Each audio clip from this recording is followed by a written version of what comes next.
Tak pekný dobrý už podvečer všetkým. Vítam vás na ďalšom webinári Školský IT Guru, ktorý bude tentokrát venovaný e-mailovým službám, ktoré sú v škole asi takou už dnes bazálnou komunikáciou, že každá škola potrebuje vedieť alebo potrebuje používať tieto e-mailové služby. Svojím spôsobom je to ako taký dnešný štandard pri komunikácii. Ja som dostával mnoho otázok od školských správcov, ako e-maily nastaviť, ako čo využívať a zhrnul som to do takéhoto jedného webinára, ktorý by mal trvať hodinku a pol. Takže dúfam, že obsah vás zaujme. Samozrejme z webinára sa realizuje nahrávka, ktorá bude potom zverejnená na mojom YouTubeovom profile, kde si ju budete môcť pozrieť a všetky veci vrátane prezentácie z tohto webinára dostanete do svojho e-mailu po skončení webinára a spracovaní nahrávky. Najskôr by som chcel predstaviť svoj projekt Školský IT Guru, ktorý už určite poznáte. Máme Facebookovú skupinu fb.com/školský IT Guru, kde nájdete veľa správcov, je nás tam vyše 1000, takže ak máte záujem, kľudne sa pridajte, schválime vás a môžete tam diskutovať o rôznych témach. Primárne sa zameriavame samozrejme na témy Microsoft 365, ale riešia sa tam aj rôzne ďalšie veci ohľadom správy počítačov alebo nejakých problémov, ktoré máte. Pripravujem na spustenie, už sa mi to dúfam od januára podarí, web Školský IT Guru, takže to je ďalší projekt, ktorému sa venujem vo voľnom čase.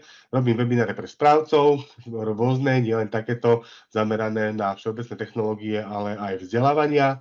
Takisto poskytujem konzultácie pre školy v oblasti digitálnej transformácie a poskytujem služby nastavenia prostredia Microsoft 365. Čiže keby ste ma chceli kontaktovať, tak stačí mi napísať e-mail.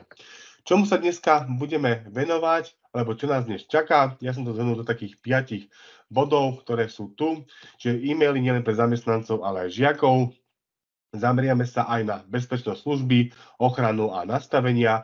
Ukážeme si nejaké tipy a triky pre správu e-mailov, ktoré sa mne osvedčili a takisto zvýšenie bezpečnosti žiakov v školskom prostredí, ktorá je asi veľmi dôležitá, ktorá nie asi, ale určite veľmi dôležitá, čiže aj tá e-mailová služba musí byť postavená tak, aby sa tým žiakom nestali rôzne veci, ktoré v tom virtuálnom prostredí môžu nastať.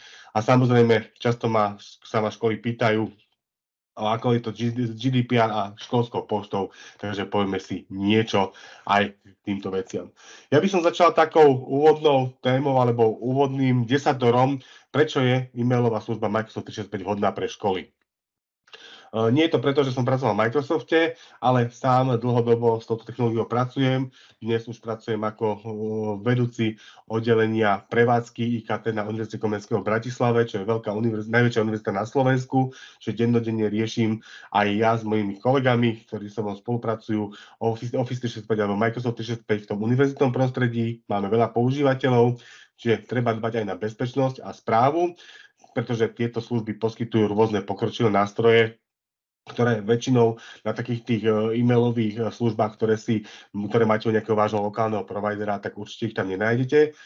Je možné integrovať tie e-mailové služby s ďalšími nástrojmi, napríklad ak používate EduPage a ASC agendu a posielate e-maily z EduPage, tak samozrejme je to možné prepojiť a posielať. Dôležitá je archivácia a uchovávanie týchto e-mailov, pretože máme nejaké predpisy v Slovenskej republike, máme na to aj zákony, ktoré nám prikazujú určité veci archivovať a takisto uchovávať. Je dôležité povedať, že samozrejme tá školská pošta alebo pracovná pošta je oficiálny komunikačný nástroj, čiže v prípade, ak existujú nejaké potreby alebo dostanete žiadosť o zisťovanie treba pre súdne účely, tak sú tam aj nástroje, ktorými viete vyhľadávať v tom celom tenante a informácie pripraviť na takéto dodanie, treba z polícii alebo súdu. Samozrejme, jednoduchá integrácia do existujúcich systémov, či ak už niečo vy máte, čo potrebuje poslať e-maily, tak je to možné aj integrovať. Študentské e-mailové schránky pre vzdelávacie účely, to je jedna z tých veľkých tém, prečo by mali študenti sa učiť na technológii, ktorá je pre nich určená, čiže nemali by používať nejaké freemailové služby, jednak je to z nejakých právnych dôvodov, o ktorých si ďalej povieme. Tá flexibilita prístupu je dôležitá, pretože služba je prevádzkovaná na serveru Microsoftu, čiže prístupná odkiaľkoľvek a kedykoľvek. Máte tu možnosť nastavenia skupín a distribučných zoznamov, čiže môžete posielať hromadné maily buď celej škole, všetkým žiakom ročníkov, triedám, ako si to celé nastavíte. Samozrejme, veľká výhoda tohto celého je, že je to prispôsobené pre mobilné zariadenia, pretože veľa používateľov dnes používa dotykové mobilné telefóny alebo smartfóny, na ktorých je potrebné, aby tie veci fungovali. Nie všetky webmailové služby toto podporujú. A samozrejme, posledná vec je ten súlad s GDPR, ktorý je veľmi dôležitý. Aj keď často je to strašiak, ktorý nás straší každý deň, keď prídu nejaké požiadavky a riešime to aj my na univerzite, že potrebujeme isté e-maily dohľadávať alebo pripraviť informáciu pre dotknutú osobu, že aj toto vám poskytuje priamo služba Microsoft 365 bez toho, aby ste to museli extra platiť. Samozrejme, tá hlavná výhoda, že to základná služba je Microsoft 365 teda vo verzii Office 365 A1, ktorá obsahuje aj službu Exchange, ktorá je tým e-mailovým základom toho celého, tak je zdarma pre školy, ktoré sú registrované v sieti škôl a školských zariadení. Čiže ak ste škola a máte oficiálny štatút školy, tak to môžete mať zadarmo, ak to ešte nemáte. Dobre, čo navyše poskytuje Exchange oproti iným systémom? To sú také tie veci, ktoré štandardne v tých bežných systémoch nie sú dostupné. Samozrejme, existujú aj iné alternatívy, nehovorím, že je to iba služba Exchange, ale služba Exchange poskytuje napríklad zdieľané schránky a schránky pre vybavenie. Zdieľané schránky, ukážeme si, čo sú to, ako sa vytvárajú, sú schránky, ktoré používajú viacero používateľov. Napríklad máte schránku pre sekretariát, pre riaditeľa, alebo v jedáleň, kde sa môžu meniť osoby, ktoré tie schránky spravujú, čiže každá osoba funguje určitým spôsobom na tej škole a treba vymení sa riaditeľ, vymení sa sekretárka. A aby ste nemuseli tie e-maily presúvať a robiť s nimi rôzne zaujímavé veci, tak môžete práve využívať tzv. Zdieľané schránky, kde každá osoba pristupuje ku schránke svojimi prihlasovacími údajmi, ale pracujú vlastne s jednou schránkou, ktorá je dostupná bez toho, aby ste im museli zdieľať nejaké prihlasovacie údaje. Vždy je jasné, kto čo v tej schránke robil a vlastne toto všetko je veľká výhoda v tom prostredí školskom, pretože máte praktickú kontrolu nad všetkým. Tie druhé schránky pre vybavenie, tie sa používajú hlavne pre miestnosti, čiže plánovanie, obsadenie miestnosti, alebo môžete mať nejaký dataprojektor, ktorý sa požičiava medzi kolegami, prípadne nejakú tabletovú učebňu, čiže môžete si spraviť rezervačný systém vďaka tomu, že máte možnosť vytvoriť poštové schránky pre, my to nazývame, že vybavenie. Samozrejme, pokročilé nástroje analýzu toku pošty, pretože občas riešime veci, napríklad stratil sa mi e-mail, alebo vám niekto tvrdí, že poslal do školy e-mail, ale ten e-mail pánovi riaditeľovi nedošiel, alebo pani riaditeľke. Čiže máte tam možnosť vy si skontrolovať, ako tá celá pošta chodí v rámci toho, teda to Microsoft 365. Samozrejme, nečítate priamo správy, ale viete si pozrieť, kto poslal poštu, komu poslal poštu, či tá pošta bola doručená, čím skončila v spamovej schránke, alebo čo sa s ňou stalo. Samozrejme, možnosť prístupu ku viacerým schránkam naraz, to znamená moja osobná schránka, ktorú mám ako osoba alebo zamestnanec, môže mať nejakú zdieľanú schránku, tímovú schránku, ale to všetko je prístupné pod jedným účtom. Sú tam rôzne bezpečnostné nástroje, napríklad blokovanie preposielania, odvolanie správy, ak náhodou pošlete zlú správu, alebo zlý e-mail, pomýlite sa niečo, tak viete tie e-maily vziať späť. Samozrejme, to sa týka vášho tenantu, niekedy už niečo odíde von. Môžete samozrejme pokročilo šifrovať aj e-maily, pretože tá služba poskytuje Azure Information Protection možnosti, ako e-maily šifrovať. Čiže keď sa e-mail doručí, tak sa najskôr overí ten človek, ktorý ho má dostať, či to je on, a až potom sa mu správa zobrazí. Aj v prípade, že by bola preposlaná nejakú inú službu, tak je ten e-mail zabezpečený.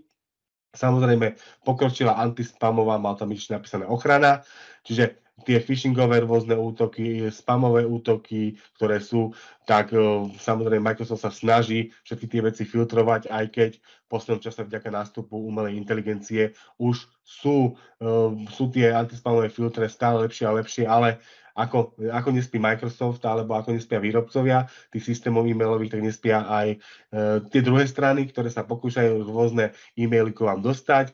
Takže je to väčšiný boj a ja vždy hovorím, že mať vlastné e-mailové riešenie prevádzkové na vlastnom serveri, tak to je nekonečný boj so spamom, pretože tých spamových správ je veľmi veľa, ktoré chodia do tenantu. Samozrejme, blokovanie rozposielania spamu v prípade, že uniknú prihlasovacie údaje, ak sa niekomu ujdenie alebo niekde vyplní tie prihlasovacie údaje a začne sa hromadne rozposielať spam z tých schránok, tak samozrejme je to Microsoftom kontrolované. Ak človek prekročí určitú tú mieru toho spamovania, tak ho Microsoft automaticky zablokuje, správca o tom dostáva informáciu a môže to riešiť. Toto súvisí priamo aj potom s takouto kredibilitou tej organizácie, pretože ak rozposielate spam, tak sa dostávate do rôznych spam filtrov a môže sa stať, že z vašej školy nebudú odosielané vôbec e-maily alebo nebudú prijímané u tých veľkých cloudových operátorov, ako je Google, Microsoft a rôzni ďalší. Takéto veci som už zažil vo svojej praxi, že zo školy sa nedali posielať maily von, pretože škola dlhodobo dráždila, ako sa hovorí, týchto cloudových operátorov, až ich úplne zablokovali, ale ukážeme si, akými nástrojmi to môžeme celé zistiť a čo všetko môžeme s týmto robiť. Kľudne, ak máte nejaké otázky, tak máte možnosť používať chat schôdzi, takže ja priebežne ten chat sledujem. Ak vás niečo zaujíma, treba niečo doplniť a treba prípadne niečo dovysvetliť, tak kľudne sa pýtajte. Samozrejme, na konci budete mať možnosť sa pýtať aj nahlas a cez kameru, cez mikrofón, ale kľudne zadávajte tie vaše otázky do chatu. Posunieme sa ďalej. Poďme si niečo o e-mailových stránkach pre zamestnancov, pretože toto súvisí nielen s tým, že zamestnancovi chceme poskytnúť e-mailovú schránku, ale existujú aj nejaké predpisy, Pardon.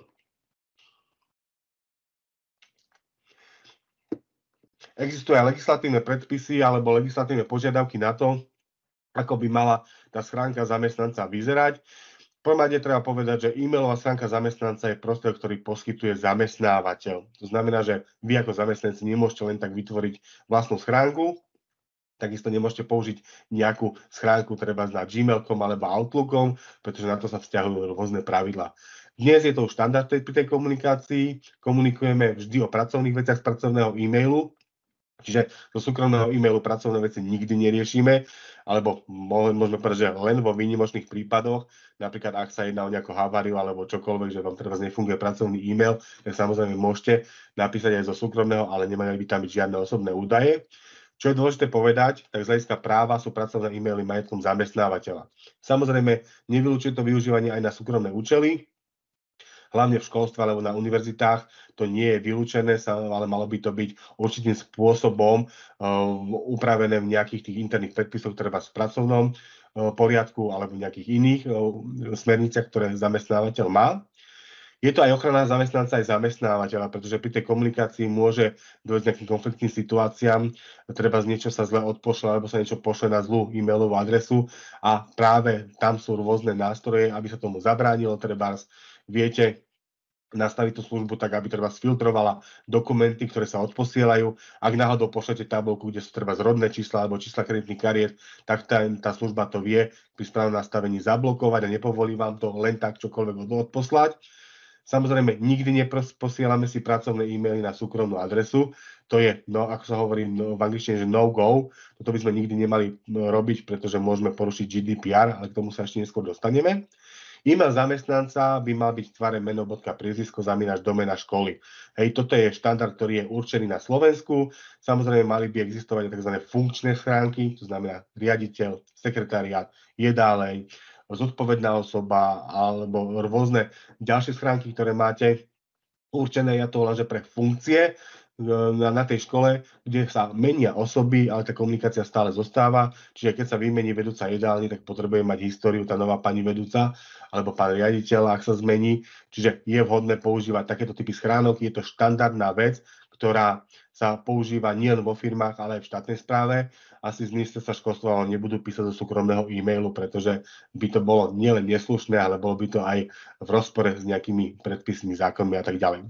Veľmi dôležitá vec, ktorá sa týka tých e-mailových schránok pre zamestnancov, je archivácia e-mailov, prehľadávanie e-mailov, blokovanie vymazania pre súdne účely a rôzne ďalšie, pretože na to nadväzujú rôzne právne predpisy, ktoré platia nielen na Slovensku, ale samozrejme v celej Európe aj všade vo svete. Vždy sa na to vzťahuje nejaké tie právne pravidlá, ktoré musíme dodržiavať. Preto e-mailové schránky pre zamestnancov by mal riešiť zamestnávateľ a mal by ich poskytovať každému jednému zamestnancovi, ktorý potrebuje komunikovať oficiálne mimo školy, ale aj v rámci školy.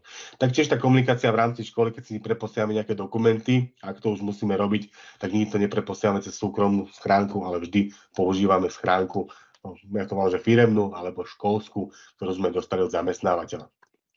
Čo sa týka e-mailových schránok pre žiakov, ja som zhrnul takých pár bodov, prečo používať e-mailové schránky pre žiakov a nevytvárať, lebo často som to videl u rôznych učiteľov, nielen informatiky, bohužiaľ, ktorí by mali vedieť, aké sú pravidlá a mali by čítať tie podmienky služieb. V prvom rade by to malo byť bezpečné prostredie alebo ihrisko na hranie pre tých žiakov, že ak učíme žiakov na prvom stupni základnej školy pracovať s e-mailom, tak malo by to byť v nejakom prostredí, ktoré je chránené, aby sa tam nedostávala externá komunikácia, trebárs, aby to bolo filtrované, kto si s kým môže písať, pretože predsa len môžu existovať rôzne útoky, ktoré by mohli tým deťom ublížiť a mohlo by to spôsobiť zbytočné problémy v škole.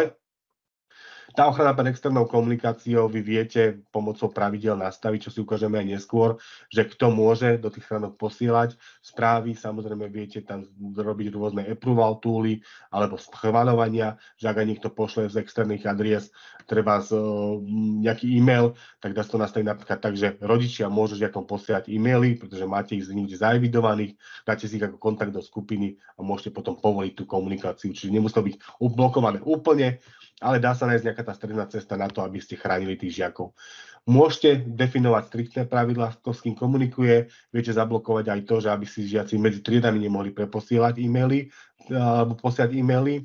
Samozrejme je to na tom, aká je nastavené tie pravidlá v rámci školy. Mali by ste vyučovať na modernej technológii využívanej v pracovnej praxi. To je veľmi dôležitá vec, pretože vzdelávame pre život a nie pre školskú realitu, ako to ja často používam. Čiže ukazujeme žiakom to, čo sa používa v pracovnej praxi. Pretože zbytočné je niekoho učiť používať treba s Outlookom, alebo Gmailkom, alebo nejaký freemail, ktorý je niekde dostupný. To si môžeme nechať pre súkromné účely, ale ukázať žiakom, ako fungujú kalendáre, ako fungujú to-do listy, ako fungujú filtre, plánovanie a rôzne ďalšie veci, ktoré sú dnes už dôležité a v práci sa využívajú a vyžadujú. Považujem to za bežný skill, bežnú takú skúsenosť, ako každý očakáva, že viete písať, čítať, počítať, tak takisto by ste mali vedieť pracovať s e-mailami, správne posielať e-maily, hej, nezabúdať treba za predmet správy, takisto používať kalendár, vedieť naplánovať schôdzku, vyžiadať si potvrdenie e-mailov a rôzne ďalšie veci, ktoré nie všetky služby ponúkajú. Samozrejme, neporušujte pravidlá služby, napríklad vekové obmedzenie. Ak si zoberieme treba s Outlookom, tak myslím si, ak si dobre spomínam, tak je tam nastavené, alebo je tam v pravidlách nastavená taká podmienka, že môžu to používať len osoby, a ak si dobre spomínam, tak 13 rokov je tam plus. To znamená, že ak je žiak na prvom stupni ešte nemá 13 rokov, tak by nemal mať vytvorenú nejakú schránku na outlook.com. Čiže samozrejme, každý to iba odklikne, nikto to nečíta, ale je dôležité samozrejme učiť žiakov aj to, že keď už sa niekde registrujem, tak mal by som si prečítať tie podmienky tej služby, aby som nebol veľmi prekvapený, čo všetko môžu s mojimi e-mailami robiť, pretože samozrejme tie služby sú síce zdarma, ale platíme za to určitými dátami, ktoré tej službe poskytujeme. Veľmi dôležitá vec pri tých e-mailových stránkach pre žiakov, že máte kontrolu nad všetkým, čo sa deje. Všetko v Microsoft 365 sa loguje, všetko viete dohľadať, samozrejme tie logy majú určitý čas, sú dostupné, v tej bezplatnej službe trvá iba 7 dní, je sign-in log alebo prihlasovací log, auditovací log je tiež nejakých 7 dní, ale treba kto komu posielal e-mail, tak to viete zistiť až 90 dní dozadu. Čo je veľmi dôležitá vec a stále na to upozorňujem, nesmie mať žiak adresu v tvare meno.priezvisko. Prečo je to tak? Z jednoduchého dôvodu, pretože tým môžete porušiť GDPR. Hej, pretože prezrádzate a e-mailová adresa môže prezradiť o tom žiakovi veľa, pretože vieme, z ktorej školy je a keď to je nejaké málo používané meno alebo málo používané priezvisko, tak to identifikuje konkrétnu osobu. Preto je vhodnejšie, aby to zase neboli nejaké len čísla alebo rôzne také zložité veci, ktoré som videl na rôznych aj vysokých školách, ale aj základných a stredných školách, že sa používali. Ja odporúčam používať menu, konvenciu, priezvisko, číslo. Čiže prvý Lenhard v škole má Lenhard 1, druhý Lenhard 2 a tak ďalej. Je to systém, ktorý funguje, je otestovaný aj na veľkom množstve používateľov, funguje stále a nemôže sa vám stať, že budete mať nejaký konfliktný e-mail. Samozrejme, zamestnanci tam, to je bez toho, aby sme to museli o tom uvažovať, tak tam máme ten predpis meno, priezvisko z zákona použitý. Dobre, ukážeme si administráciu teraz služieb Microsoft 365, takže ja poukazujem nejaké základné veci, ako sa administrujú tieto e-mailové služby. Využíva sa na to samozrejme admin centrum Microsoftu. Admin centrum Microsoftu obsahuje aj rôzne ďalšie veci, ktorými sa dá vyhrať, ale ukážeme si také základné veci, ako administrovať v rámci tých služieb. Prvá vec, ktorú si ukážeme, je, kde vlastne vieme nastavovať určité veci o používateľoch a ich e-mailových kontách. Tak väčšina z vás asi používa admin.microsoft.com, takže ja si to skúsim teraz trošku zväčšiť, aby ste to lepšie videli. Zase nie veľmi, aby sme zbytočne neskrývali veci na tej stránke. Čiže admin.microsoft.com, používateľia, aktívni používateľia, ja sa ospravedlňujem, ja som zvyknutý mať nastavenú vždy angličtinu, takže ak budem niečo hľadať trošku, tak je to kvôli tomu, že vám som to admin centrum chcel ukázať v tej slovenčine, keďže sa tam nachádza. Vyberiem si, mám tu, nemusíte sa báť, je tu pár takých mien, ktoré sú vymyslené, takže vyberieme si nejakého žiaka, napríklad tento Berger Michal. Ja som si to nakombinoval, rôzne priezviská, rôzne mená, aby som mal dostupný nejaký testovací tenant, čiže mám povytváraných živých používateľov. V tom admin centre, keď si otvoríte toho používateľa, tak máte tu záložku pošta. Záložka pošta, tam viete nastaviť väčšinu vecí, ktoré môže ten používateľ, teda väčšinu tých vecí, ktoré pre tie poštové služby viete nastaviť. Sú to iba základné veci na nastavovanie, ale čo je dôležité, viete si tu veľmi rýchlo pozrieť, či ten používateľ má e-mail, koľko má kapacitu. Viete, že tento používateľ má kapacitu 50 GB, čo je štandard pre bezplatnú licenciu. Môžeme tu nastavovať e-mailové aplikácie, ktoré má ten používateľ povolené. Tu si dovolím povedať, taká dobrá vec, ktorá sa mi osvedčila, je treba, že pre tých žiakov na základnej škole treba si 1.4 viete povoliť iba napríklad používanie webmailu. Hej? Že máme tu rôzne služby, ktoré viem povypínať, čiže chcem, aby ten žiak používal iba webový e-mail, pretože nepotrebujem, aby to mal na mobilnom zariadení, alebo ak chcem, aby to mohol mať aj na mobile, ale na počasí sa pozeral v prehliadači internetovom, tak povolím iba tieto dve služby. Samozrejme, nevyklikávame to po jednom, ale dá sa to urobiť aj hromadne, tam už sa ale používa PowerShell, čiže toto je taká vec, ktorú často používam. Ďalej je dobrá vec, napríklad, ak sa vám stane, že potrebuje niekto mať prístup k inej schránke. Treba nejaká kolegyňa, ktorá bežne rieši ekonomické záležitosti, dlhodobo ochorie, tak môžete dať povolenie na čítanie a spravovanie ďalšiemu kolegovi. To znamená, že vy viete nastaviť tie oprávnenia tak, že síce človek ide pod svojím loginom a heslom, alebo prihlasovacím menom a heslom, ale viete pridať povolenia na tú schránku, že ju môže čítať. Čiže ja si môžem otvoriť aj kolegovú schránku, keby som potreboval. Samozrejme, zásada je, že správca nelezie do cudzích schránok. To musím podotknúť, pretože takéto veci sa nesmie diať. Čiže je dôležité vedieť, že áno, sú tu tieto možnosti. Často som počúval od používateľov, ale veď vyčítate naše e-maily, tak vôbec to nie je pravda, pretože aj to, že k niekomu pridelíte oprávnenie pre jeho poštovú schránku, tak sa niekde zaloguje. Čiže všetko to vidno.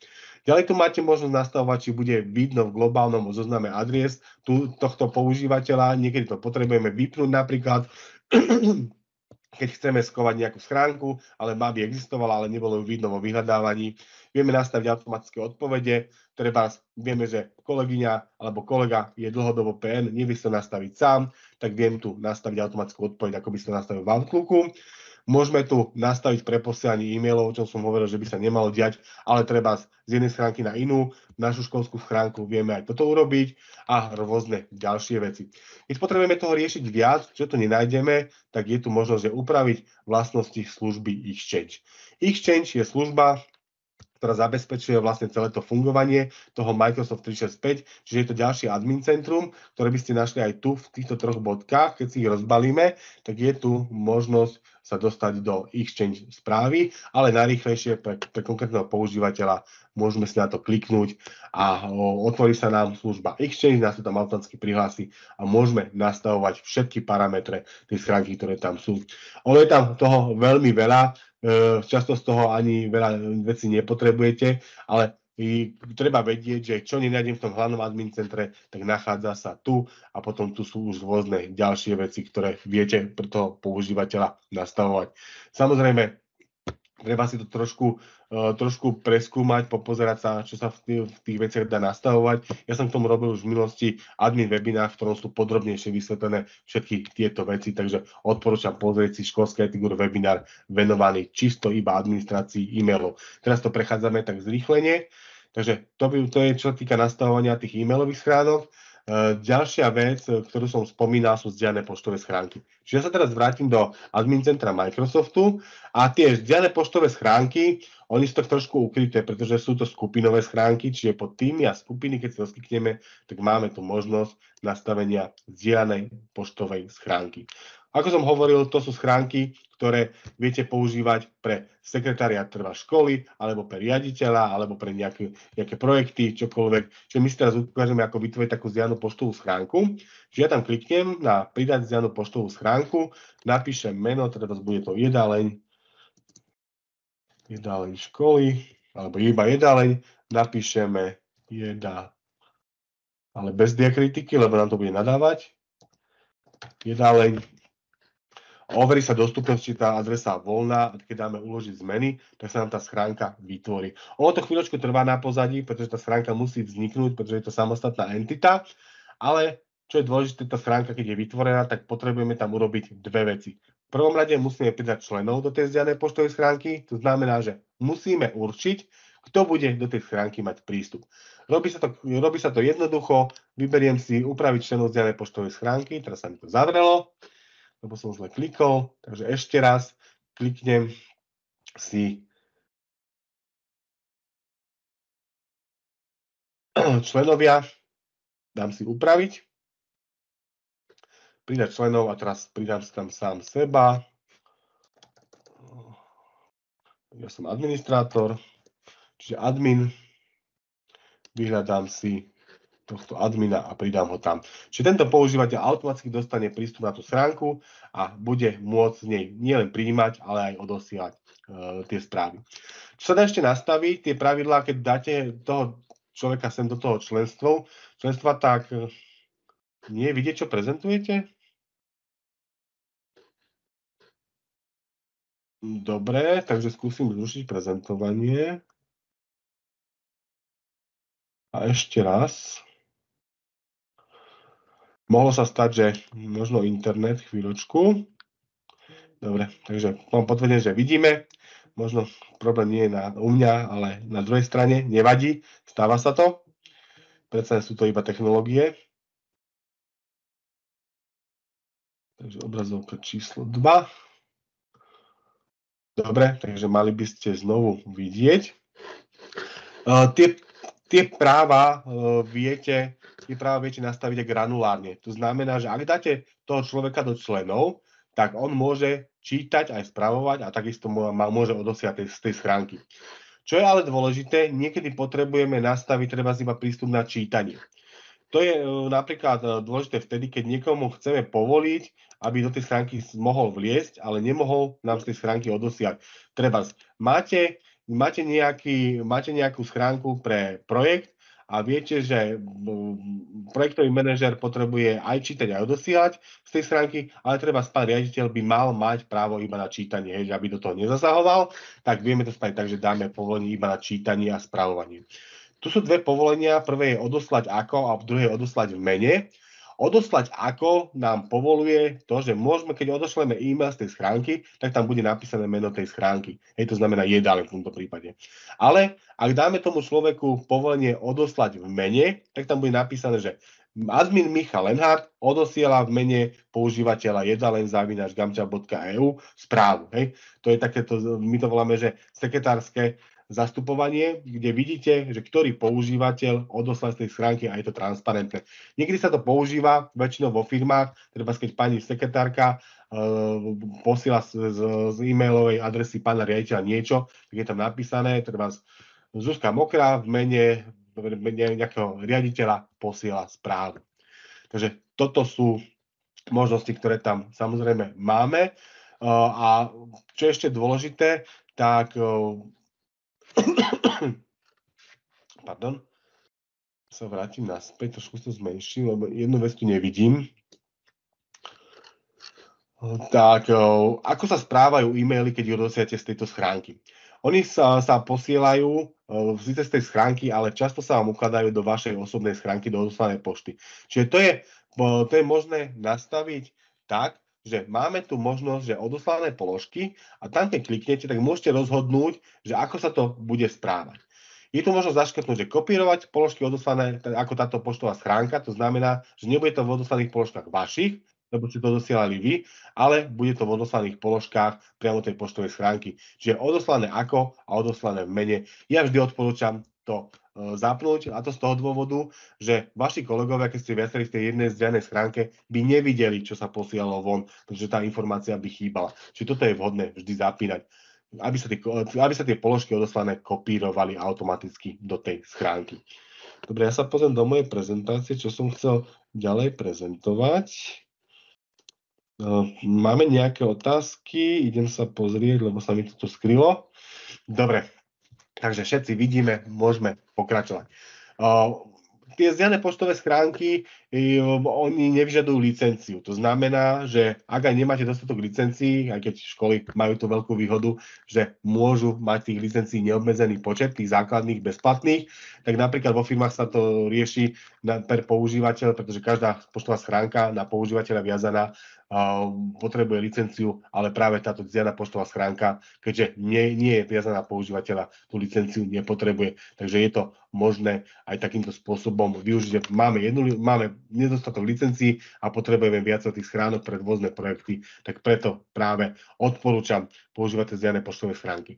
Veľmi zaujímavá vec sú tie distribučné skupiny. Môžem vytvoriť zdieľanú poštovú schránku z už existujúcej nezdieľanej? Áno, ide to. Ukážeme si, ak by som potreboval skonvertovať nejakého používateľa na zdieľanú poštovú schránku, tak dá sa to tak, že klikneme na to, na používateľov, otvoríme si nejakého používateľa, a teda z tohto Mateja Abraháma si vyberiem. Dobre, pozrieme sa. A je tu možnosť pošta, tu vpravo. Je tu možnosť vlastne konvertovať na zdieľanú poštovú schránku. Keď tam kliknete, tak vám vyskočí okno, ktoré sa vás opýta, či chcete konvertovať ho na zdieľanú poštovú schránku. Klikneme na konvertovať. Ono to chvíľočku potrvá, kým sa to v tom cloude spraví, ale tá schránka sa vám potom objaví medzi zdieľanými poštovými schránkami. Pozor, naopak, to už nejde spraviť cez webové rozhranie, čiže cez toto rozhranie admin.microsoft.com naspäť, keby ste to chceli mať naviazané na používateľa znovu, iba na používateľa, tak to už musíte robiť cez PowerShell. Ale dá sa poštová schránka takýmto spôsobom skonvertovať. Napísalo nám to, že to je hotovo, ideme do zdieľanej poštovej schránky, takže pozrieme sa. Dobre, a vidíte, že už je tu tá zdieľaná poštová schránka prekonvertovaná a môžem ju vlastne použiť. Toto je dobrá otázka, pretože často to školy vytvárajú, takže vytvárajú samostatného používateľa, čo by ale nemalo byť, pretože máme nejaké aj licenčné podmienky, aj nejaké pravidlá toho používania tých služieb Microsoftu, že treba využívať tie veci, ktoré sú tam pripravené, čiže viete skonvertovať ktorúkoľvek schránku tú osobnú na zdieľanú a používať ju tým vhodným spôsobom. Dobre.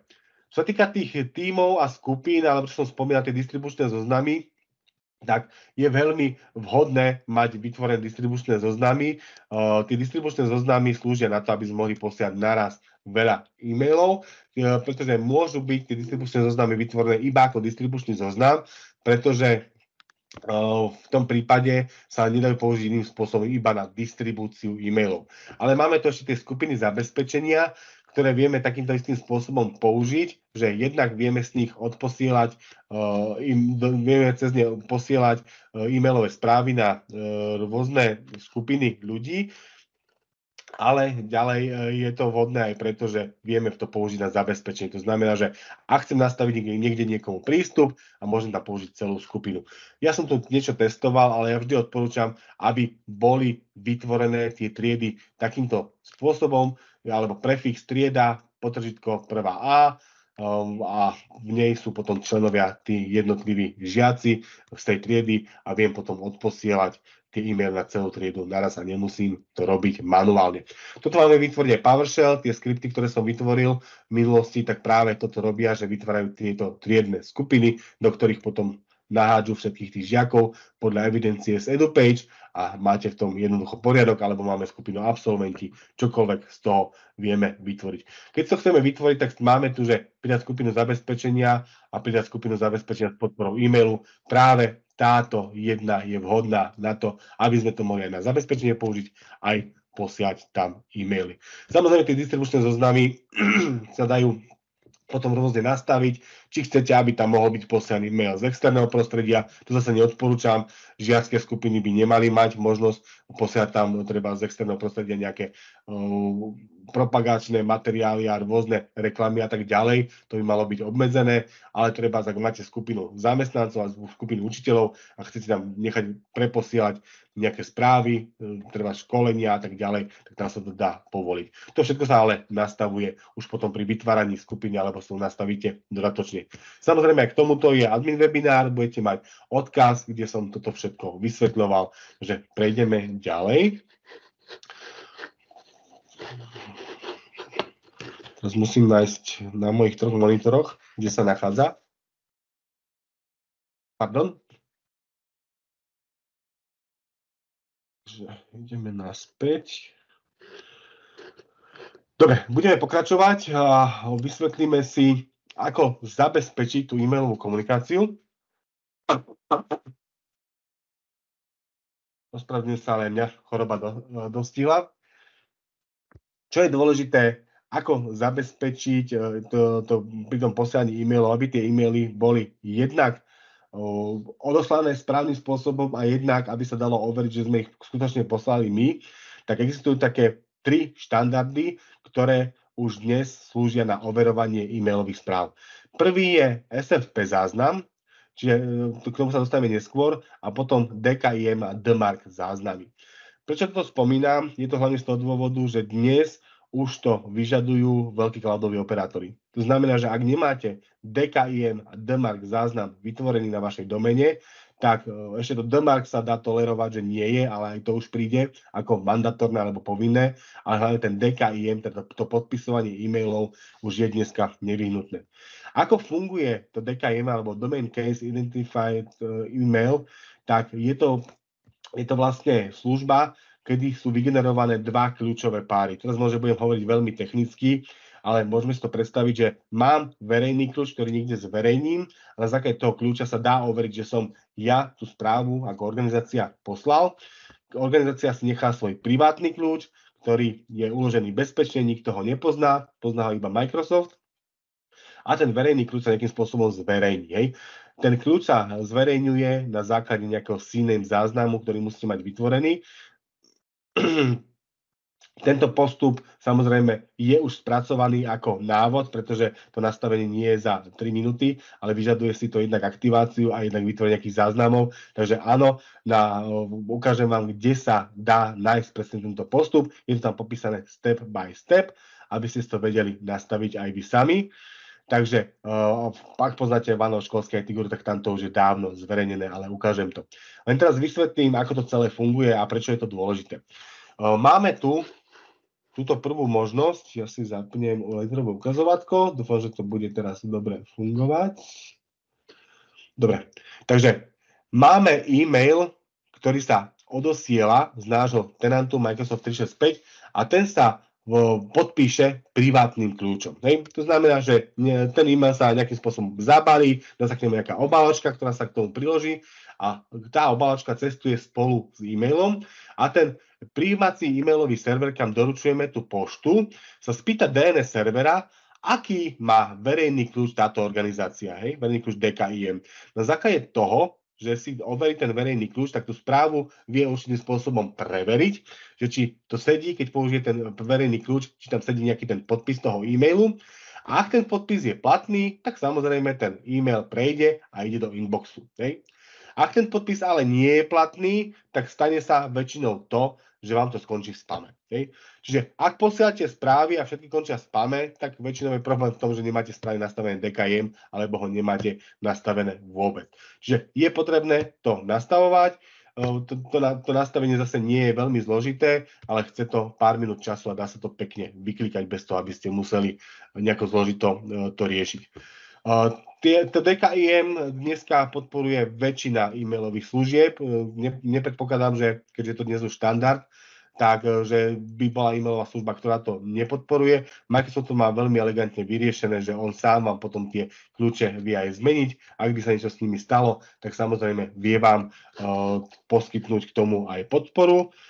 Ja otvorím teraz OneNote školský IT Guru, chvíľočku, lebo som si ho omylom stihol zavrieť teraz. Takže školský IT Guru lomitko OneNote, keď si otvoríte, ja teda napíšem aj do chatu, tak v ňom sa nachádzajú tieto nastavenia, ale tam pribudnú aj všetky ostatné, o ktorých dneska budem hovoriť. Čiže https školskýit.guru lomitko OneNote. Nemám tu moju asistentku, ktorá by mi to písala, takže musím to zvládnuť ja sám. Dobre, máte už v čete odkaz, samozrejme bude aj v popise tej nahrávky. V tom OneNote školský IT Guru, keď sa mi to načíta, chvíľočku, tak máme tu, že Tuning Microsoft 365 a práve v tejto časti je popísané, ako si nastaviť ten DKIM. Keď na to klikneme, tak DKIM, tak máte tu popísaný celý postup step by step, kam treba ísť, kam treba kliknúť, čo treba nastaviť, ako to treba nastaviť, čo treba zapnúť, aké záznamy treba vytvoriť. Ono vám to vypíše priamo, že vytvorte si name záznamy s týmito hodnotami, čiže aký bude hostname, na akú adresu to má smerovať. Samozrejme, keď tie záznamy vytvoríte, treba počkať istý čas, kým sa publikujú na internet.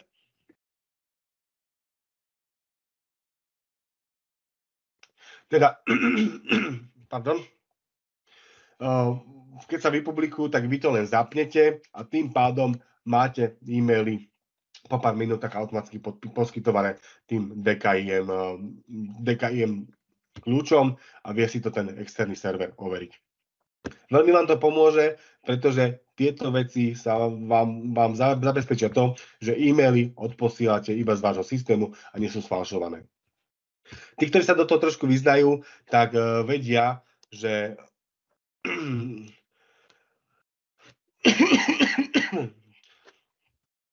máme tu nejakého človeka v čakárni, ho púšťam. Tí, ktorí sa týmto zaoberajú, tak vedia, že v minulosti sa dalo veľmi jednoducho sfalšovať odoposielaný e-mail, pretože často sa to nekontrolovalo. V škole nevyužívali ani takúto prvotnú bezpečnostnú technológiu, ktorá bola SFP záznam, o ktorom ešte budem hovoriť ďalej. A bol problém v tom, že vedeli ste napísať aj mail v mene prezidenta Slovenskej republiky. Hej. Čiže kancelária@prezident.sk sa dala sfalšovať, keď ste vedeli ako na to. Samozrejme, dnes to už nie je možné. Dobre, pokročíme ďalej. Tá druhá vec, ktorú som vám chcel ukázať, alebo vysvetliť, je DMARC. DMARC, alebo Domain-Based Message Authentication Reporting and Conformance, tak je technológia, ktorá je z tých novších, pretože predtým sme mali iba záznamy typu SFP Sender Policy Framework. To znamená, že SFP záznam v domene hovoril, kto môže posielať, alebo ktoré IP adresy môžu posielať tie e-maily von. A keď e-mail bol doručený nejakú službu, tak keď bola dobre nastavená, tak si jednoducho overila, či Fero posiela skutočne e-mail z tej svojej služby, ktorú má pridelenú od zamestnávateľa, Odverila sa IP adresa a mail sa buď pustil, alebo sa nevpustil do toho systému, prípadne skončil v spame. Bohužiaľ, nie všetci túto technológiu využívali. Ešte pred asi 2 rokmi bolo veľa služieb, ktoré to hlboko ignorovali, ako sa hovorí, čiže vôbec neriešili to, že nejaký SFP záznam máte a proste prepúšťali všetky e-maily. Dnes už je to zase mandatórne nastavenie, ktoré potrebujete. Samozrejme, vy SFP záznam CSP záznam máte automaticky v Microsofte, musí byť, pretože služba ho vyžaduje a bez toho by vám tie e-maily vôbec nefungovali. Ale dôležitý je ten DMARC, pretože SPF záznam vám nepovie to, že kto vo vašom mene falšuje e-maily, alebo odkiaľ sa odposielajú e-maily vo vašom mene. A práve preto vznikol DMARC, pretože ten zabezpečuje, ja sa posuniem ďalej v tej prezentácii. Dobre, dáme si ďalšie okienko. Tu je to zväčšené.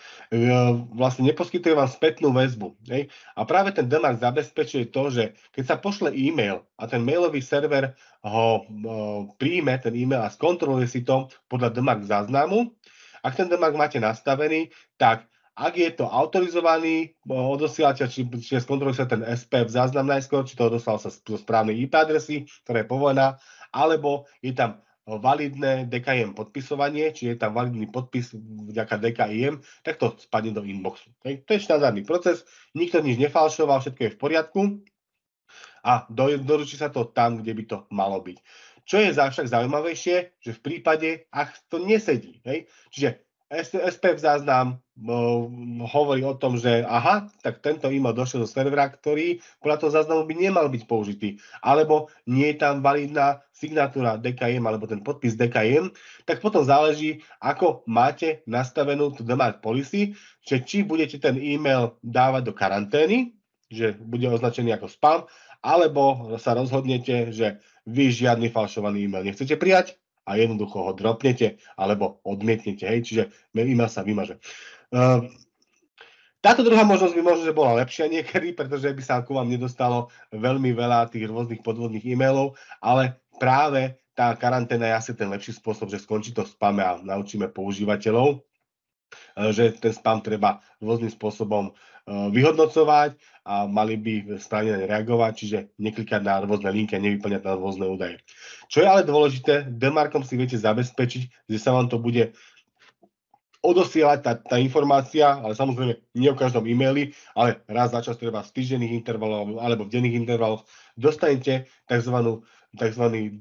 DMARC report z tej domény, na ktorú posílate. Čiže Google to robí, myslím si, že raz za 24 hodín, Microsoft to robí tiež raz za 24 hodín, Centrum.sk to robí raz za týždeň a príde vám o tom report do e-mailu. Samozrejme, musíte mať zriadenú na to schránku, ale sú na to aj jednoduchšie spôsoby, ako to čítať a analyzovať. Ukážem vám službu, ktorú používam a vďaka nej si to budete dávať analyzovať automaticky a zadarmo hlavne, pretože tieto veci vám vedia potom uľahčiť celé to fungovanie a nemusíte si tam zisťovať v reportoch, pretože bežne my takýto report, keď používame, tak tam dojde 3-4 tisíc e-mailov, pretože sa komunikuje s toľko domenami. Čiže služby existujú, ktoré sú zadarmo, našťastie, ktoré vám to celé zanalizujú a zobrazia vám tam rôzne tie štatistiky, rôzne tie informácie a na základe toho viete reagovať. Nie je to povinné, nemusí to využívať, ten DMARC záznam sa dá nastaviť aj že na hodnotu non. Čiže áno, chcem, aby fungovala DMARC policy na karanténu alebo na odmietanie správ, ale nechcem, tie reporty ma nezaujímajú, tak nemusím si ich dať posielať, je to na mne. Ale práve pri veľkých organizáciách, pri univerzitách je dôležité, pretože mohlo by tam byť aj nejaký iný problém. My máme tých systémov na univerzitách dosť veľa, takže potrebujeme mať aj tieto pokročilé informácie a my si tie reporty dávame posielať a potom ich spracúvame.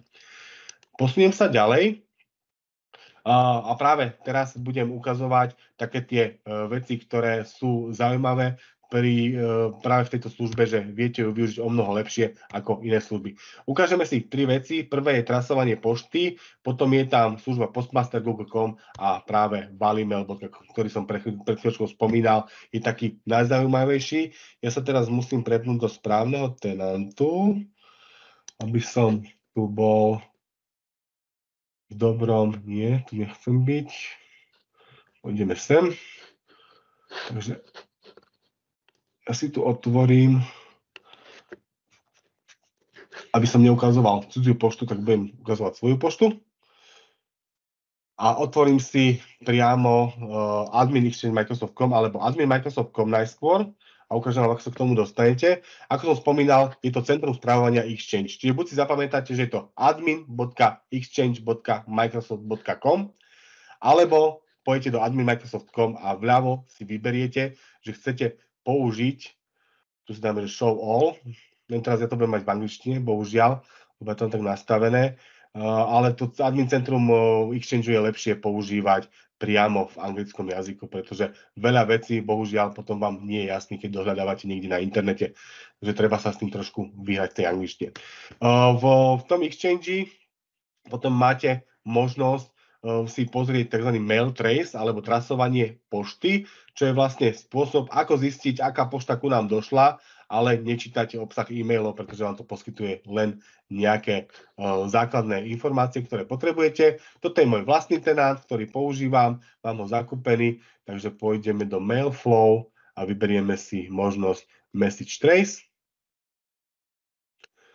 A v tomto Message Trace máme možnosť si, my to máme, že trasovať e-maily, neviem, či alebo sledovať tok e-mailov, ako by som to lepšie preložil. Vy tu máte už pripravené nejaké základné reporty, ktoré si môžete spustiť, o správy odoslané z mojej primárnej domény za posledný deň, prijaté a tak ďalej, ale samozrejme môžete z tohto použiť, ja si vždy vytváram vlastný trace, čiže kliknem na Start Trace, čiže alebo začať trasovanie pošty, vyberiem si, chcem sa dozvedieť, ktorá pošta bola odoslaná odo mňa, a pre všetkých používateľov treba za posledných dáme si 12 hodín.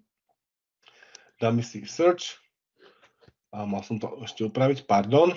Chcem iba odposlanú, čiže vyberiem si tu, že smer odposielaného bude outbound, čiže to, čo odchádzalo von.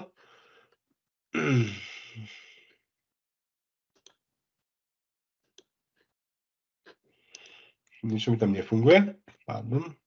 Dobre, dáme si vypísať všetky. Takže tu máme potom prehľad o tom, ktoré e-maily sa poslali. Vidíme tu dátum toho e-mailu, čas toho e-mailu, ako bol doručený a čo sa s ním stalo. Pozriem, či tu mám nejaký spamový e-mail. Všetky boli doručené. Neviem, či tu bolo niečo hodené do spamu. Takže podľa toho statusu si potom viete aj vy vyfiltrovať, že ak ma zaujímajú treba iba e-maily, ktoré skončili v spame, tak dáme si tu možnosť. Co to nedá v tomto direction je tam delivery status, pardon. Čiže dáme si tie, ktoré boli treba sfiltrované ako spam, hej. Delivery status si dám filtered as spam, to znamená, že chcem vidieť iba to, čo bolo odfiltrované ako spam. Vyskúšame pozrieť, mne toho spamu nechodí veľa, takže dáme si to až na 10 dní. Skúsime, či tam určite došlo za tých 10 dní. Áno, aj vidíte, že aj mňa majú spamery radi. Takže vidím tu všetky správy, ktoré skončili v spame, pretože mám ich buď označených ako spamerov, alebo ich automatický filter zaevidoval, že sú spamery. Vy viete sa potom aj pozrieť na to, že kedy tá správa došla, od koho bola doručená. Vy viete si pozrieť tzv. Eventy, či čo sa s tou správou stalo, kedy prišla, ako bola doručená, ako bola identifikovaná, čiže sú tu rôzne detaily. To sú skôr také tie technické veci, ktoré hovoria skôr tým odborníkom niečo, ale minimálne, ak mi nejaká kolegyňa zavolá, že posielali mi z neviem akej firmy e-mail a ten mi nedošiel, tak ja si viem vypísať, treba pozrieme sa na to, že dáme si tu, že chcem vedieť, keď som to posielal komu, skúsime tu dať Lenhartova, nejakú e-mailovú adresu. Komu som posielal e-mail, keby som si pamätal, ale skúsime domenu vsmu.sk, dám zavináč vsmu.sk a keď chcem zistiť, že celú domenu, tak musíte dať za hviezdičku, pardon. Ja tu mám inú klávesnicu. Čiže dáme si tam, že hviezdička, zavináč vsmu.sk, skúsime. Čiže všetky e-maily kde prijímateľ bol vošelmov.sk. Skúsime nie. Tak není, to som neposielal, takže skúsime inú. @uniba.sk. uniba.sk. Takže neposielal som. Dobre. Ale proste viete si tu určiť celú doménu, ktorú si chcete vyhľadať a podľa toho sa vám potom vypíšu. Ešte tu dám jedno upozornenie, že koľko dní dozadu sa dá vyhľadávať. Ako som hovoril, dá sa vyhľadávať až 90 dní dozadu. Hej? Ale pozor, 10 dní posledných máte vo výpise okamžite, ale viac ako 10 dní musíte si vytvoriť vlastne požiadavku. Ono sa vám vyberie report, ktorý bude to tzv. Základný report alebo rozšírený report, kde viete vidieť rôzne ďalšie veci, ale musíte počkať, kým vám to Microsoft pripraví, pretože tie dáta sú síce stále uložené, ale nie sú uložené na okamžité pozretie, čiže posledných 10 dní viem vidieť okamžite a nad 10 dní je to možné vidieť len s tým, že počkám, a kým sa mi ten report vytvorí. Dobre. Druhá vec, ktorú si ukážeme, je Postmaster Google.com, takže ja si ho otvorím. To je Postmaster Google.com. To je služba, ktorá vám priamo od Google, ktorá vám umožňuje si pridať vašu doménu do sledovania. Robí sa to tak, že si tam nastavíte svoju doménu, či keby som chcel pridať nejakú doménu, tak si musím cez plusko tú doménu tam pridať. Dám tam doménu, treba z Lenhartová. .eu. Tú doménu tam ešte nemám, kliknem na Next. Ono mi to vygeneruje overovací záznam, ktorý musím pridať ako TXT záznam ku tej domene a tým pádom bude overené. Čiže keď ju verifikujem, ono mi ju tam pridá. Ja tu už mám nejaké verifikované domény, ktoré som používal. Ja hlavne sledujem z vošelmov.sk, mám na tomto konte pridanú a tu si viem pozerať informácie o tej domene. Sú tam informácie až za posledných 120 dní. Na čo je to dôležité? Často som so školami riešil, že nevedeli posielať e-maily na Gmail, pretože bol tam nejaký problém. Takže tuto vidíte pekne v záznamoch, kedy sa koľko e-mailov odposlalo na tú doménu a koľko z toho bolo spamov. Teda koľko spamov došlo v tom čase. Čiže tu vidím, že nejakého 16. augusta tam došlo 42% spamov. Tu potom bolo niečo v októbri. To sa väčšinou stane vtedy, keď nejakému používateľovi ujdu prihlasovacie údaje a začne posielať spam, čiže veľmi pekne to vidím na tom grafe. Viem si pozrieť ďalšie veci, napríklad viem si pozrieť reputáciu domény, čo je veľmi dôležité. A prečo je to dôležité, ja to za chvíľočku vysvetlím. Tá reputácia domény má 4 úrovne. Vysokú, strednú, nízku a zlú. Hej. Treba si dať pozor na to, aby ste neklesli na low. Hej? Pretože ako náhle klesnete na low, tak vaše e-maily budú určite končiť v spame. Hej? Medium a high, áno, stane sa niekedy, že tá reputácia sa zníži, ale vidíte napríklad, že za posledné 3 mesiace mám tú reputáciu na tej domene vysokú. Môžete to pozrieť presne na jednotlivých mesiacoch, hej, tá história sa tu nachádza. Ak budete veľmi Google dráždiť rozposielaním spamu, alebo budete rozposielať veľa nevyžiadanej pošty, ktorú napríklad považujete vy za legitímnu, treba zrobíte deň otvorených dverí a zoberiete x 1000 e-mailových adres a rozpošlete tam hromadnú správu, tak sa môže veľmi rýchlo stať, že vás Google bude považovať za spamera. Takže to nerobte. Ak sa dostanete na low alebo bad, tak s vašou domenou je koniec. Hej. Poviem vám pravdu, riešil som asi 5 zákazníkov, ktorí skončili na bad a dostať ich doménu do normálneho stavu u Google trvalo viac ako 3 mesiace. Hej. A nepomôže vám vypisovanie na podporu, žiadna komunikácia, pretože jednoducho Google má striktné pravidlá, tak ako to má aj Microsoft. Ak sa dostanete na túto úroveň u Google, tak 3 mesiace tam nepošlete žiadny e-mail, všetko bude jednoducho odmietať. Hej. Pretože to už nie je len o tom, že pri low vám to ide do spamu, pri bad vám to ani len nedoručí na tú adresu. Hej. Jednoducho, každá správa sa vám vráti, dostanete NDR-ko o tom, že domena odmietla vašu poštu, či tam nepošlete. Je to veľký problém. Samozrejme, dá sa to riešiť. Ak budete potrebovať, treba ma kontaktovať. Poskytujeme túto službu, ale tá služba nie je lacná. Hej. Väčšinou sú to 4-miestne sumy, ktoré za to človek pýta, pretože jednoducho je s tým strašne veľa roboty, aj komunikácie, aj nastavenia, pretože treba prekontrolovať veľmi veľa vecí.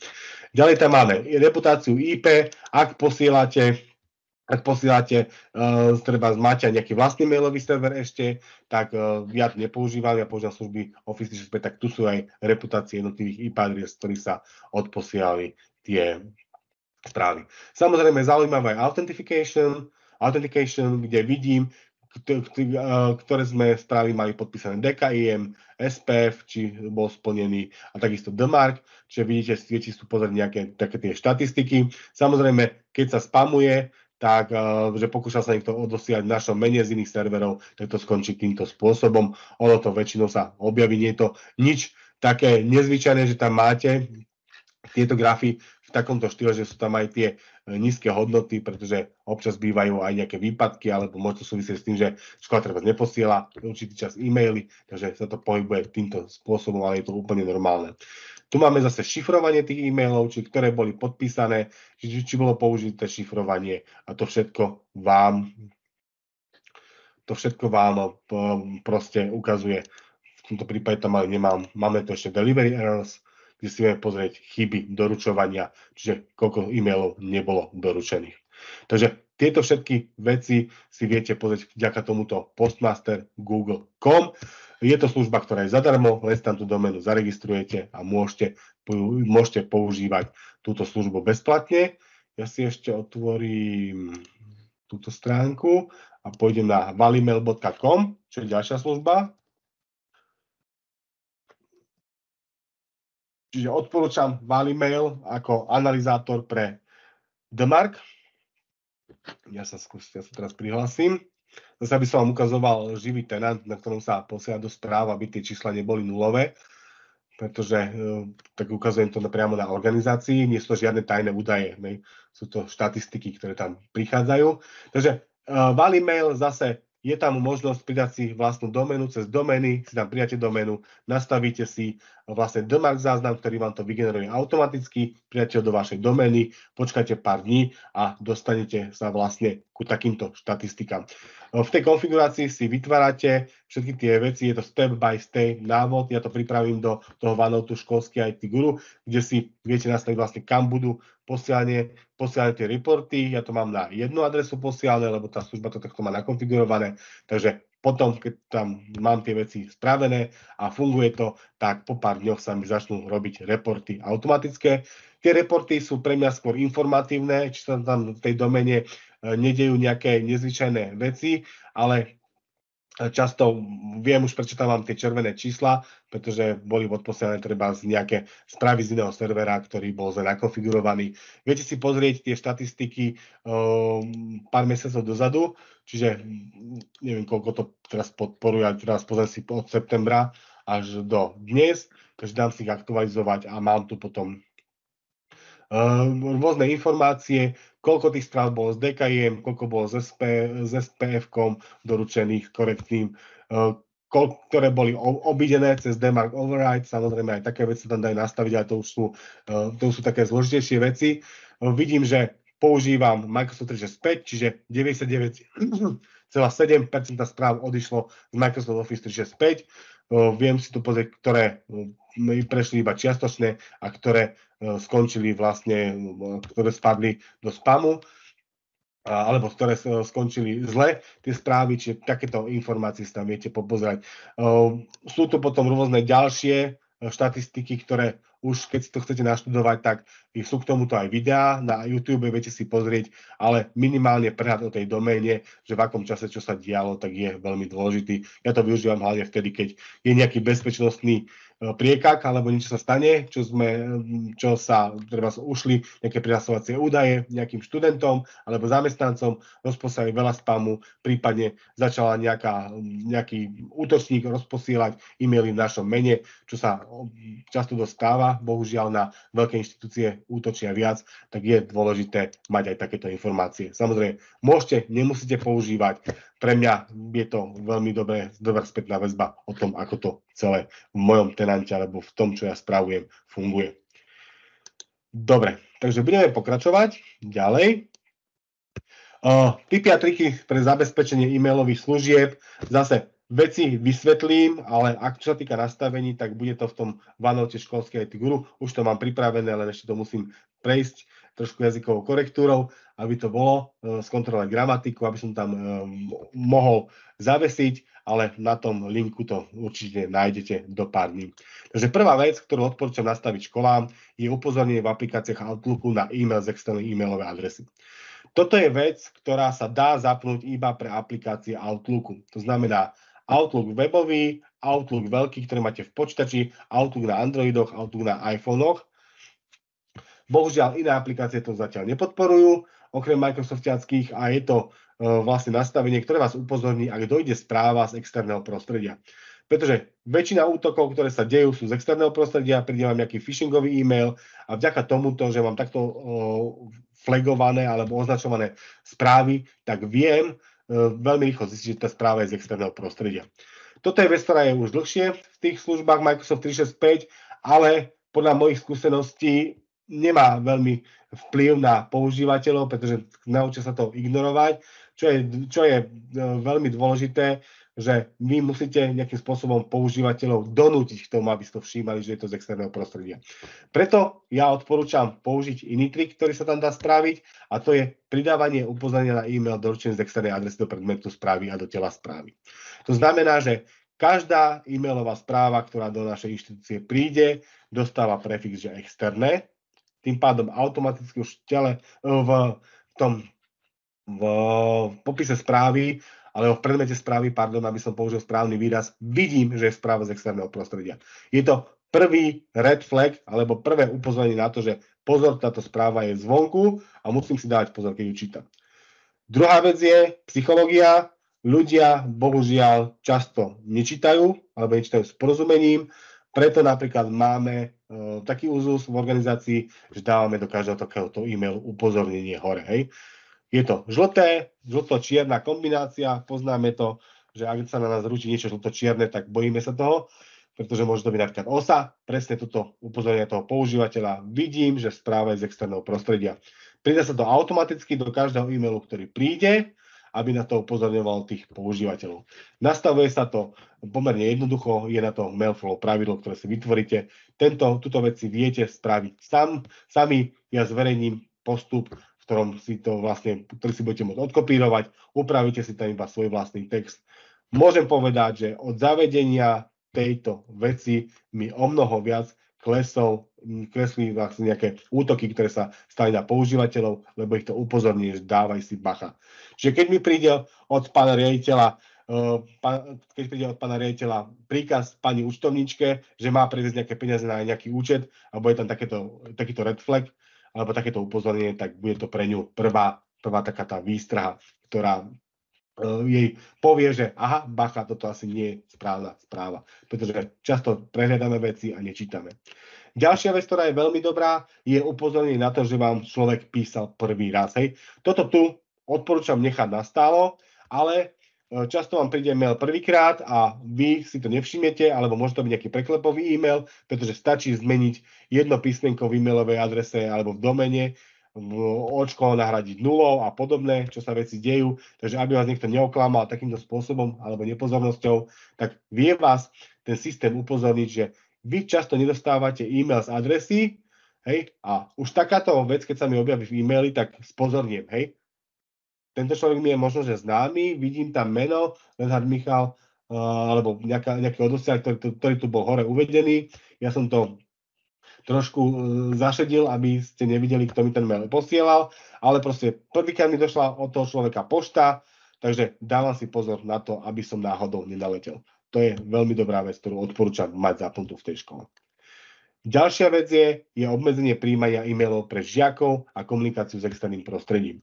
Odporúčam to hlavne pre základné školy, minimálne 1-4, nastaviť to tak, aby žiakom do ich strany nemohli byť doručené e-maily z externého prostredia a takisto, aby oni nemohli posielať do externého prostredia. Ukážeme si, ako sa to celé nastavuje, len tak v krátkosti, samozrejme, bude to popísané v tom OneNote školský IT Guru, čiže ja pôjdem do svojho tenantu, pôjdem do Exchange Admin Centra, naspäť. Tu si zmažem. Dobre, chvíľočku, kým sa mi to načíta. Lebo predsa je to portál, takže ono to chvíľočku trvá. A máme tu možnosť, že mail flow a tzv. Rules alebo pravidla. Ale teraz som na zlom tenante, takže ja sa prepnem. Momentík.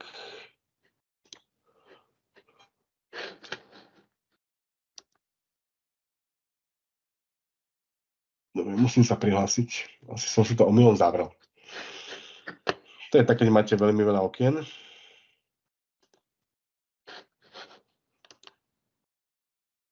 Dobre, takže kontrolujem.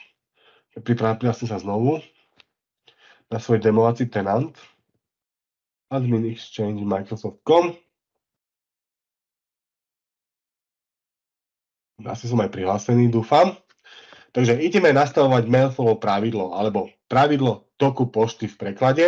To znamená, že pomocou sprievodcu si vytvoríme pravidlo na prichádzajúcu poštu. Každá pošta, ktorá do tenantu prichádza alebo odchádza cez tzv. Konektor. Hej. To je taká tá brána, ktorá buď prijíma alebo odosiela e-maily. Čiže môžem si tu nastaviť, že rules alebo pravidlá. Keď si na to kliknem, tak môžem si vytvárať nové pravidlo. Ja tu už mám nastavené to blokovanie, takže si to pravidlo teraz vymažem. Zruším ho. Confirm. Takže ideme skúsiť nastaviť, alebo ideme nastaviť, nie že skúsiť, ale nastavíme si, že zakážeme žiakom prvého ročníka alebo prvej A triedy, ktorúkoľvek si vyberieme, aby vedeli prijímať e-maily. Ale musíme počkať, kým sa nám to dokrúti. Dobre, zavriem to a vidím si vytvoriť nové pravidlo. Čiže kliknem si na Add Rule a vytvorím si nové pravidlo. Samozrejme sú tam rôzne veci dostupné, ale to prvé je vytvoriť vlastné pravidlo, čiže blokovanie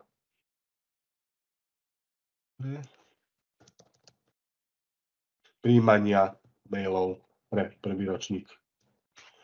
To je napísané pre mňa, aby som vedel, čo to pravidlo robí a vytváram si teraz pravidlo. To znamená, že ak sender alebo odosielateľ je z vonkajšieho prostredia, čiže is external, internal, tam si potom viem vybrať, že chcem, že je z outside, z zvonku organizácie. To je prvé, čiže ak mi to posiela niekto zvonku, a teraz musím tam pridať ešte podmienku a zároveň kliknem na plusko a zároveň prijímateľ, recipient, je členom skupiny, hej, is member of this group, vyberie si tú skupinu, čiže ja tam mám tu trieda, alebo môžem si vytvoriť skupinu prvý ročník, hej, záleží na tom, čo potrebujem. Musí sa mi to načítať. Asi som bol na neho príliš rýchly, alebo mám dnes pomalý internet. Skúsime. Dám tam iba vtedy prvú A, teraz pre ukážku, dám savenúť, on sa mi tam pridá, čiže ja si to môžem zeditovať, keď chcem tam aj prvú B, tak dáme tam, že znovu trieda, dáme tam aj prvú Bčku, vyklikal by som si všetky triedy, dobre, mám tam prvú A, prvú B, a teraz musím vybrať, že čo sa má stať, hej, dám tam, že zablokovať správu, hej, block message, a okrem toho musím rozhodnúť, že okrem toho, že zablokujem tú správu, či odpíšem tomu človeku, že milý môj, ale ty nebudeš posielať žiadne správy ku nám, alebo nechcem to vôbec riešiť. Ja používam väčšinou, že vymaž správu bez toho, aby si niekoho notifikoval. Hej? Pretože je to mandatórne pravidlo, žiaci prvého ročníka nemajú čo dostávať na základnej škole e-maily z externého prostredia. Takýto je náš úzus. A tu môžeme ešte nastaviť výnimku, hej, ak by som tam nejakú výnimku chcel, ale to teraz nebudeme riešiť. Klikneme na Next. Teraz môžem vybrať, že či to budem forsovať, alebo že požadujem, aby to bolo spustené, alebo chcem to testovať iba, dám si nejaké policy tips, aby som si to vedel celé otestovať. Môžem vybrať, že kedy sa to pravidlo aktivuje, kedy sa deaktivuje, ale ja tu nebudem nič nastavovať teraz a dám si to vytvoriť. Hej. To pravidlo sa teraz vytvorí a po chvíli sa mi to pravidlo tam zobrazí. Hej. Upozorňujem, že keď pravidlo vytvoríte, ono sa automaticky nezapne. Je to presne z toho dôvodu, že pretože keď niečo nastavujem, môžem sa ukliknúť. Hej. Tak aby som si hneď niečo nezničil, tak ja odporúčam vám to tak Spravte si testovaciu skupinu, do tej testovacej skupiny si dajte nejakú testovaciu schránku a vytvorte si to pravidlo a potom sa tam pošlite treba z mail z externého prostredia a sledujte, čo sa stane. Hej. Keďže ja s tým robím dennodenne, tak ja tie pravidlá viem naklikať a sú dobré, ale proste ak by to mohlo byť nejaké zložitejšie pravidlo, tak samozrejme je dôležité si to potom otestovať takýmto spôsobom. Viete, že to pravidlo je vytvorené a je vypnuté, hej, má status disabled. Keď na to kliknem, tak mám možnosť to pravidlo si tu skontrolovať a zapnúť ho. Hej. Pravidlo sa mi teraz aktualizuje a do pár minút to pravidlo začne fungovať. Nie je to okamžite. Pozor.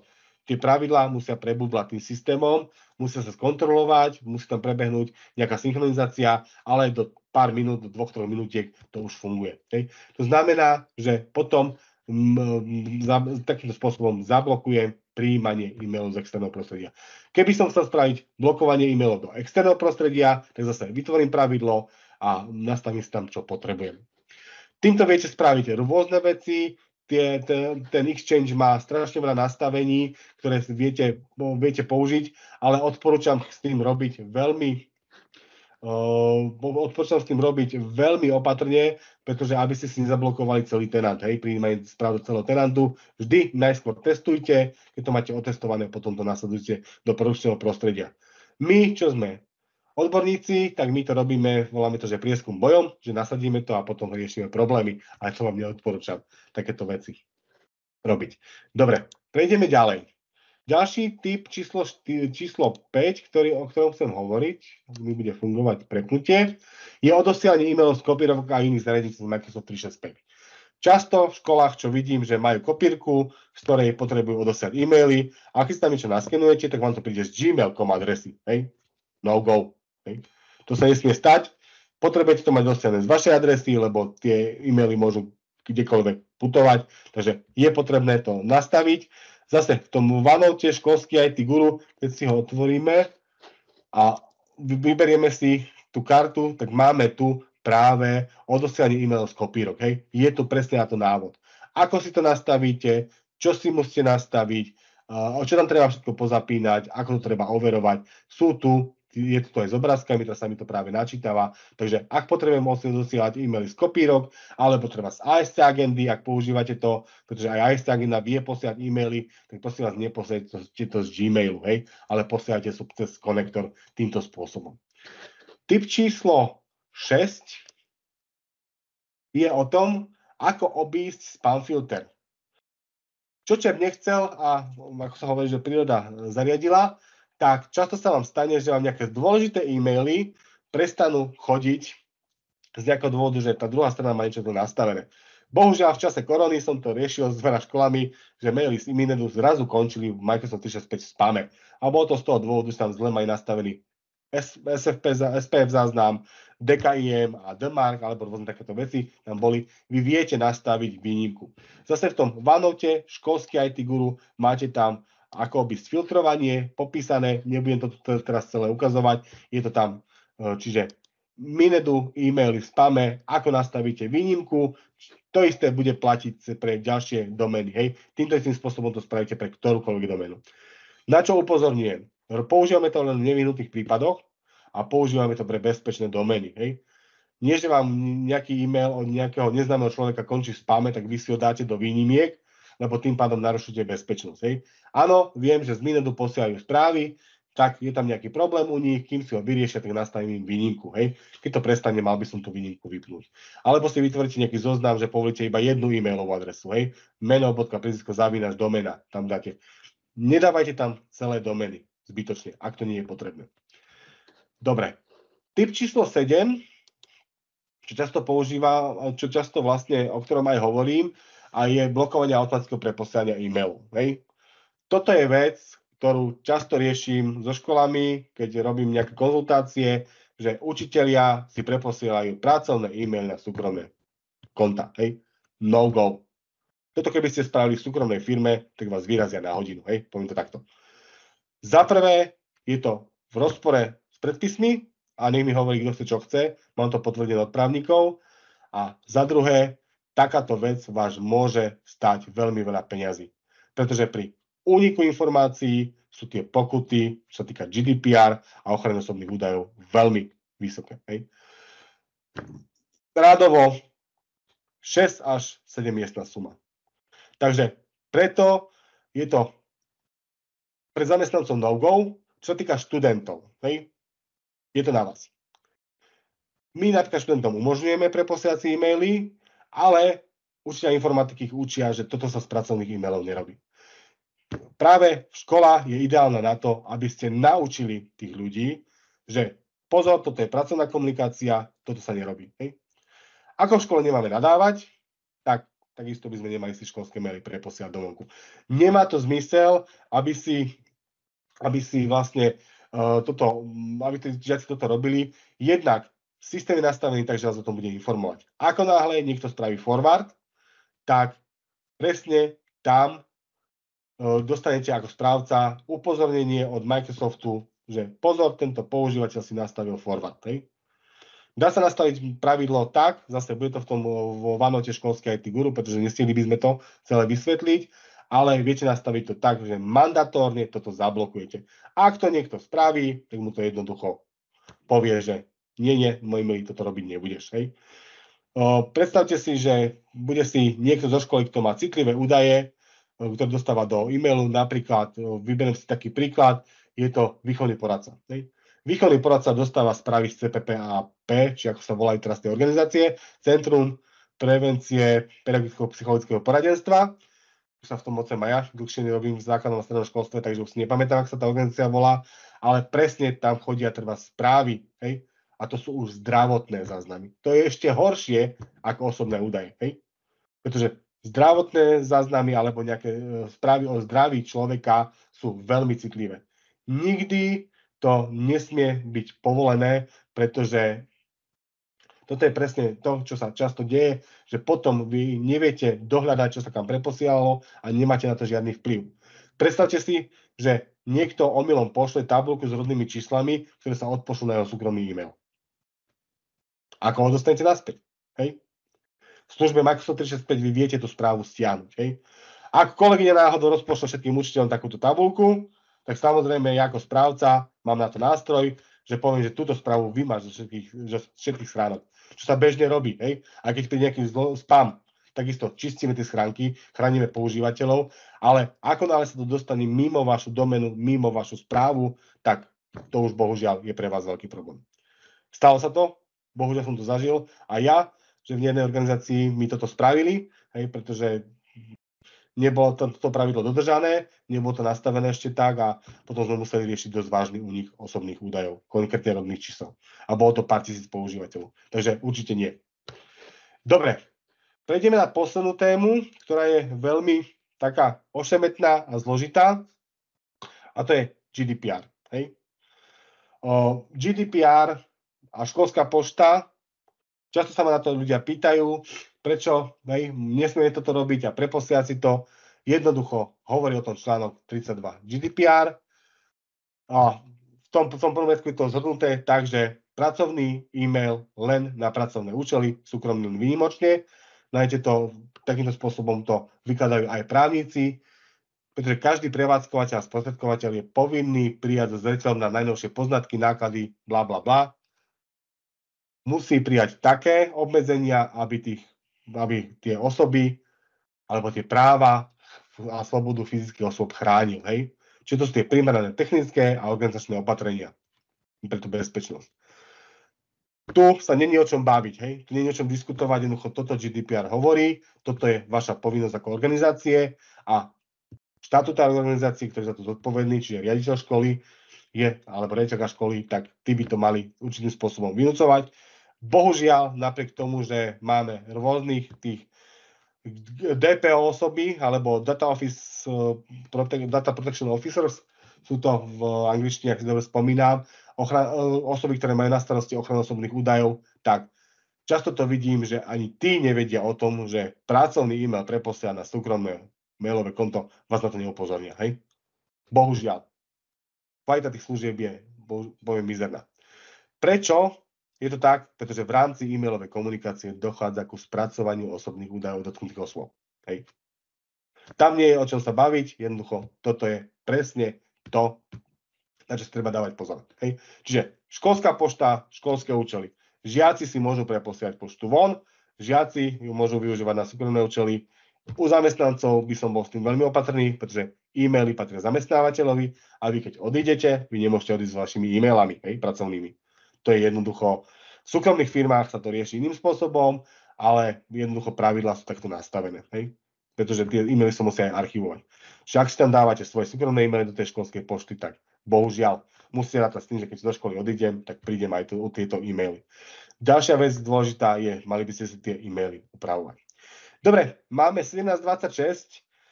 Vidím tu ešte nejaké veci. Povolujeme preposielanie v Google Workspace, plánujeme povoliť aj v Outlooku, ale hapruje nám prvotné nastavenie. No, akože ja by som... Pán Avenarius, áno, vy povolujete, takže prosím, to je vaše osobné rozhodnutie, hej, ale porušíte tým GDPR, o tom nie je pochyb, takže keď váš štatutár s tým súhlasí, ja s tým nemám problém, hej. Ja vás len informujem o tom, čo je dôležité vedieť.